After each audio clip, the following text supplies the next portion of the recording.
Bom, vamos começar então aqui alguns aspectos que eu reputo de extrema importância pelo seguinte aspecto. Lembra que eu bati muito na tecla com vocês, de vocês não confundirem o que é poder familiar com a questão da guarda e com a questão da visitação, né, que eu entendo aqui como uma convivência familiar.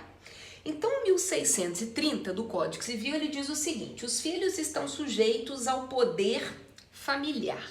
Bom, é importante, então, a gente não confundir isso com a guarda, não é? Aliás, eu entendo que a guarda está incutida aqui, porque se você perceber o 1634, ele vem falar as características, né, o que seria o exercício do poder familiar. Mas olha só o que eu coloquei aqui para vocês. Poder familiar é a autoridade que os pais exercem sobre os filhos, devendo cuidar do mais variado campo das suas vidas, desde os deveres com alimentação, educação, saúde, até a administração dos bens se houverem. Então eu repito e falo da importância de que existem deveres parentais patrimoniais e deveres parentais extrapatrimoniais, não é mesmo? E aqui, obviamente, que vai ser exercido em igualdade de condições entre os genitores, tá? Na ausência de um deles, obviamente que o outro vai exercer. E é muito importante eu colocar aqui para vocês, olha lá, o 1631. Durante o casamento e a união estável, compete o poder familiar aos pais. Na falta ou impedimento de um deles, o outro exercerá com exclusividade. Tá bom, mas e se houver, né, se houver a dissolução aí, né, do casamento, houve, sei lá, um divórcio, houve uma separação, houve uma dissolução aí da união estável, o poder familiar não se dissolve, tá? Obviamente que não se dissolve, óbvio, mas pode ser que um fique com a guarda unilateral, lembra que nós falávamos, não é? Ou até pode ser que ambos fiquem com a guarda compartilhada, mas que, né, aquela criança, aquele adolescente fique morando com um deles.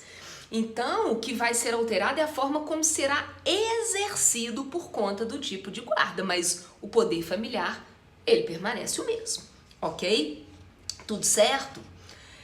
Aí olha lá o parágrafo único do 1631.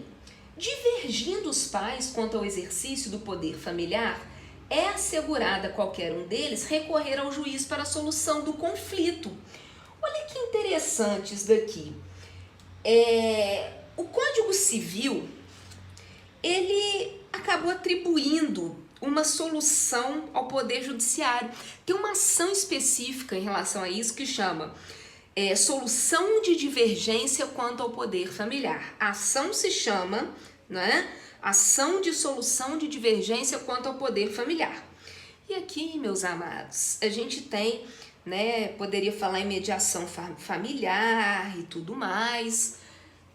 Vou até essa semana, já convido a vocês para assistirem minha palestra dia 18. Minha palestra é ótima, né? Vou fazer uma live no meu Instagram, @LauraDutraAbreu, para aqueles que não me seguem, com uma ex-aluna minha do Viana, Silvana Cerqueira, que vai falar sobre constelação familiar, tá?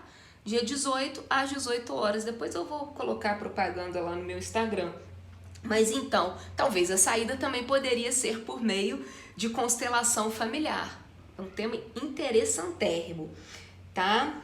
Aí olha lá, o 1632. A separação judicial, o divórcio e a dissolução da união estável não alteram a relação entre os pais e os filhos, senão quanto ao direito que aos primeiros cabem de terem sua companhia. Por isso que eu coloquei aqui para vocês, não é, que o poder familiar não vai acabar com o divórcio, com a separação, com a dissolução, né, da união estável.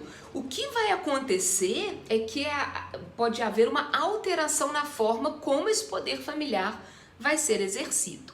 Beleza? Vamos para o próximo.